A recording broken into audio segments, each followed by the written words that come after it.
이번에는 미분을 실제로 프로그래밍에 사용할 때 함께 사용되는 수치 미분, Numerical Differentiation의 기본적인 개념을 설명하겠습니다. 오늘 강의만 잘 이해하신다면 거의 대부분의 딥러닝 강의에 함께 등장하는 Gradient Descent Method, 그러니까 경사하강법도 쉽게 이해하실 수 있습니다. 자, 지난 시간에 어떤 함수의 미분을 구하는 방법이 이제 두 가지로 나뉜다고 제가 말씀을 드렸는데, 우리가 보통 흔히 알고 있는 미분이라고 그러면은 이렇게 fx는 ax의 n제곱 이런 것을 이제 an x n-1 이래서 수학자들이 유도해 놓은 공식을 뭐 거의 외우다시피 혹은 이렇게 표를 찾아서 사용한다고 말씀을 드렸죠. 프로그래머들 입장에서는 이제 표를 찾아서 사용을 하거나 아니면 다른 사람들이 뭐 일찌감치 만들어 놓은 코드를 보고 가져다 쓰면은 충분하다고 말씀을 드렸습니다. 그리고 딥러닝에서 많이 사용되는 액티베이션 펑션들의 미분이 어떻게 구현이 되는지도 제가 몇 가지 예를 들어서 설명을 드렸죠. Numerical Differentiation은 사실은 함수 x가 어떻게 되어 있는지 몰라도 미분을 할 수가 있습니다. 그러니까 fx 플러스 델타 x 마이너스 fx 나누기 델타 x, 이때 델타 x가 작으면 작을수록 실제 도함수와 같아지겠죠. 하지만 컴퓨터는 무한소라는 개념을 다룰 수가 없죠. 그래서 유한하지만 작은 숫자를 사용을 해서 적당히 근사할 수 있는, 그러니까 approximate 해주는 이 도함수, 미분 함수를 구하는 것입니다. 근데 이럴 때 이 fx를 이 구조를 보고 직접 미분하는 해석적인 미분 방법과 달리 그냥 값을 넣어버립니다. 그러니까 이 함수에다가 우리가 C++로 구현한 코드가 있다면은 거기에 플로트 값 하나 넣어주고 나오는 플로트 값 혹은 더블 값, 그다음에 플로트 값을 넣어주고 이렇게 나오는 값, 그래서 그 차이를 다시 델타 x로 나눠주면은 우리가 수치 미분 값을 얻을 수가 있는 것입니다. 이런 직선의 방정식을 사용한 간단한 이제 함수 하나를 제가 지난 시간부터 설명을 위해서 사용을 하고 있습니다. Numerical Differentiation은 어떤 기준점이 있고 거기서부터 델타 x만큼 변한 곳에서의 값을 이용을 해서 그 차이로부터 미분을 하는 것입니다. 자, 그래서 df dx의 x, 그러니까 x 위치에서의 미분 값을 구할 때 fx 델타 x 플러스 델타 x 다음에 fx 델타 x 이렇게 값들을 그냥 직접 넣어주는 겁니다. 이때 기준점이 있고 미분 값을 계산할 때 사용하는 어떤 상대적인 값, 그러니까 x가 델타 x로 변한다. 다음에 fx가 fx 플러스 델타 x로 변한다 할 때 델타 x가 양수라면 x에서 x 플러스 델타 x로 앞으로 나아가는 방향이죠. 그래서 이러한 미분 방식을 forward differentiation, forward differentiing이라고 부릅니다. 그럼 실제 코드로 한번 값을 넣어 보겠습니다. x 기준점이 되는 x가 1.0이고 dx를 0.2를 사용한다면은 이때 dx는 작을수록 좋지만 또 너무 작으면은 수치적으로 불안정해지기 때문에 그 플로트나 더블의 유효 숫자를 감안해서 적당히 작은 값을 넣어주는 것이 좋습니다.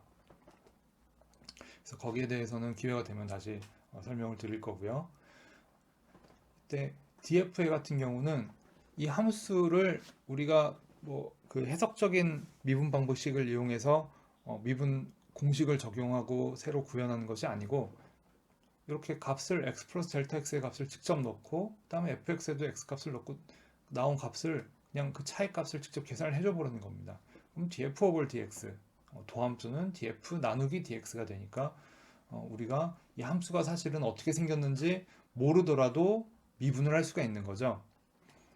자, 값을 넣어보면은 f1 플러스 0.1은 0.65가 나오고 f1은 0.6이 나오고 0.1로 나누어 주면은 0.5, 그러니까 x는 1에서 1 지점에서 dx를 0.1로 하고 forward differentiing을 하면은 df dx 1이 0.5다 이렇게 계산을 할 수가 있습니다.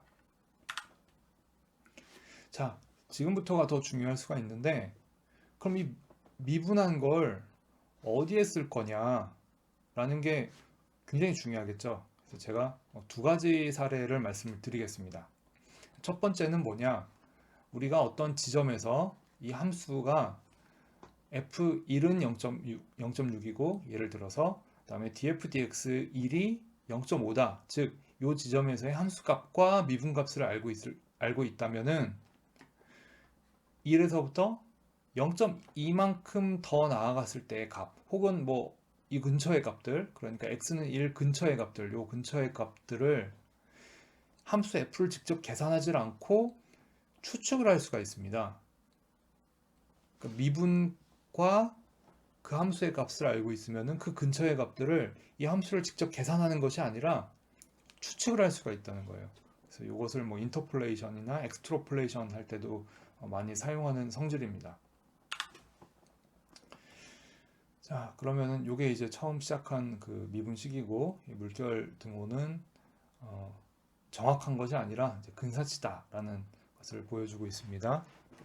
자, 여기서 델타 x를 좌변으로 옮겨주면은 df dx 델타 x는 fx 플러스 델타 x 마이너스 fx가 되고, 다음에 요 마이너스 fx를 다시 좌변으로 옮겨주면은 이제 이런 식이 되죠.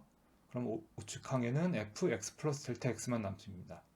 그러면은 좌변과 우변을 그냥 교체만 해주면은 이런 형태가 되죠. 그래서 이 델타 x에다가 델타 x 타겟을 넣어준다면은 이런 형태가 나오겠죠. 우리가 지금 원하는 값은 델타 x 타겟 값만큼 x가 이동을 했을 때 이게 어떤 값이 나올 거냐라는 거죠. 그러니까 함수 f에다가 직접 x 플러스 델타 x 타겟을 넣지 않고서도 이 값을 알고 싶다. 정확하진 않더라도 비슷한 값을 좀 알았으면 좋겠다. 이런 의미죠. 그리고 아까 가정을 한 것이 x라는 위치에서 fx와 df dx x 이 두 값은 이미 알고 있는 상태다라고 말씀을 드렸습니다. 그래서 만약에 우리가 여기까지는 아는데 여기의 값을 모른다. 그때 대강 여기쯤에서 대강 어떤 값이 나올 것 같냐 이렇게 추정을 하는 것을 우리가 이제 엑스트로폴레이션이라고 부릅니다. 그래서 여기에 대해서 한번 사용을 해보면은 이제 우리가 이 x는 1 지점에서 f1은 0.6이라는 것과 df dx1은 0.5라는 것, 이 두 가지를 이미 알고 있을 경우에, 자, 요거는 우리가 numerical differentiation을 이용해서 구했었죠. 근데 마지막에 설명을 다시 드리겠지만 analytical differentiation을 사용을 할 수도 있습니다. 어쨌든 이 x는 1이라는 지점에서 우리가 함수의 값과 도함수의 값을 알고 있다면은 x가 약간 더 나아갔을 때 델타 x 타겟이 0.2만큼 더 나아갔을 때 여기에서의 값을 우리가 추정을 할 수가 있는 거죠. 그래서 방금 우리가 유도한 함수에다가 그대로 집어넣고 계산을 해보면은 우측변에 f1은 0.6이었고 계산을 해보면은 그 다음에 df dx 1 같은 경우는 0.5로 아까 우리가 그 numerical differentiation, fold differentiation으로 구했었죠. 그 다음에 우리가 알고 싶은 위치의 x 값은 x 플러스 델타 x 타겟이니까 이제 델타 x 타겟이 0.2죠. 그래서 0.2를 넣어주면 0.7입니다. 7이 나옵니다. 그래서 이것을 실제로 함수 f에다가 1 플러스 0.1을 넣고 나오는 값을 보면은 정확히 일치합니다. 자, 그래서 여기 이제 간단한 C 예제가 있는데 x가 1.0이고 미분값을 추정하기 위한 그러니까 fold differentiating으로 numerical differentiation을 하기 위한 dx가 0.1이라는 뜻이고요. 그 다음에 우리가 값을 추정하고 싶은 위치가 dx 타겟은 0.2다. 이렇게 이런 경우를 설정을 했고요. 이때 미분값을 구하기 위한 x는 1 위치에서의 미분값을 구하기 위한 df는 getf x 플러스 dx 마이너스 getf x. 다음에 실제로 함수를 호출해서 구하면 되는 상황이고, 그다음에 df의 dx는 df 오버 dx는 df 나누기 dx가 됩니다. 그래서 우리가 새로 구하고자 하는 f 뉴는 이제 우리가 추측을 하는 f new가 되겠죠. 그래서 get f가 1.0이고 아까 식을 그대로 구현하는 겁니다. 그 다음에 df dx가 아까 여기 계산한 값이고요. 그 다음에 dx 타겟이 0.2고 그래서 요 f new 값을 출력을 해보고 그 다음에 이게 비교를 해볼 수 있는 값이 get f에다가 직접 x 플러스 dx 타겟을 넣고 계산을 해보는 거겠죠. 그래서 이 두 값을 비교를 해보면은 정확히 일치합니다. 이것은 f 함수가 직선의 방정식이라서 굉장히 정확하게 맞아 떨어지는 거고 실제 사용을 할 때는 dx의 범위라든가 그러니까 dx가 크면 클수록 벗어날 가능성이 높겠죠. 함수의 특징에 따라서 달라지겠지만 dx가 클수록 보통 정밀도가 떨어지는 경향을 보입니다. 그래서 실제로 사용하실 때 특히 복잡한 함수에 대해서 적용하실 때는 dx를 작은 값을 줄수록 정밀도가 높아진다는 점 미리 알아두시면 좋을 것 같습니다. 그리고 이런 것을 수치 적분이라고도 부릅니다. 자, 딥러닝에 관심 있는 분들은 이 두 번째 경우가 더 중요합니다. 우리가 원하는 아웃풋을 얻기 위해서는 어떤 인풋을 넣어야 하는지 궁금할 때가 있습니다. 예를 들어서 fx가 0.7이 되는 x값이 뭔지를 우리가 찾고 싶을 수가 있죠. 그럴 때는 모든 범위의 x값을 다 넣는 것도 방법이지만 그것보다는 어떤 한 점에 대해서 값을 찾아보고 거기에서부터 얼마를 바꾸면은 우리가 원하는 값을 내줄 거냐 이렇게 접근을 할 수가 있습니다. 조금 더 이제 현실적인 예를 말씀을 드리면은 내 아이에게 1시간 공부를 시켰더니 뭐 10점을 받아왔어요. 그리고 30분을 공부를 더 시켰더니 20점을 받아왔어요. 그러면은 얘가 100점을 받아오려면은 공부를 몇 시간을 더 시켜야 될까? 이런 것들을 우리가 추론을 하고 싶을 때가 있겠죠. 자, 그때 사용하는 것과 동일한 개념입니다.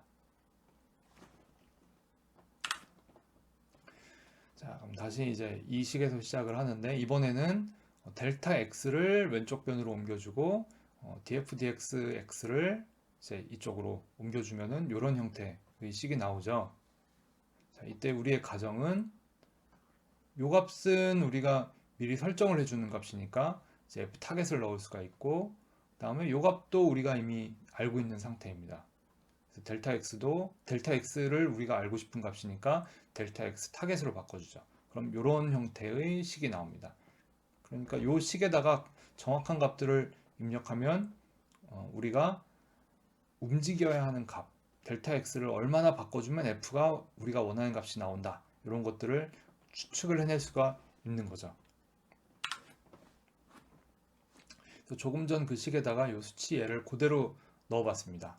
그래서 우리가 원하는 값이 0.7이라고 가정을 하고 그 다음에 f1은 우리가 이미 알고 있는 값이니까 0.6을 넣어주고 그 다음에 x가 1일 때 미분한 값은 0.5가 나오고 그래서 이 값을 계산해 보면 0.2가 나옵니다. 그러니까 x가 1인 경우에다가 0.2를 더해서 x가 1.2가 되면은 f 1.2를 넣어보면 계산해보면 0.7이 나올 것이다 라고 우리가 추측이 가능하다는 거죠. 자, 그럼 코드를 보면서 한번 다시 설명을 드리겠습니다. 자, 이 부분은 아까 사용했던 것과 동일하게 df dx를 구하는 부분이고요. 그 다음에 우리가 계산하고자 하는 f 타겟이 0.7이고 이때 dx 타겟 값은 조금 전에 보여드린 대로 이렇게 계산을 하면 간단하게 구할 수가 있죠. 우리가 원하는 f 타겟 값을 같이 출력을 해보고 그 다음에 dx 타겟이 과연 그러한 출력 값을 내주는지 확인하기 위해서 get f 함수에 x 플러스 dx 타겟을 진짜 넣어서 값을 계산을 해보면은 이번에도 정확하게 일치하는 값이 나옵니다. 물론 이 경우에도 f 함수가 복잡하다면은 dx가 커지면 커질수록 정밀도가 떨어지겠죠. 지금은 직선의 방정식이기 때문에 굉장히 정확하게 맞아 떨어진다라는 점을 좀 미리 생각해 두셨으면 좋겠습니다. 자, 그럼 마지막으로 한 가지 더 보여드릴 것은 해석적 미분하고 이 수치 적분을 함께 사용하면 굉장히 편해집니다.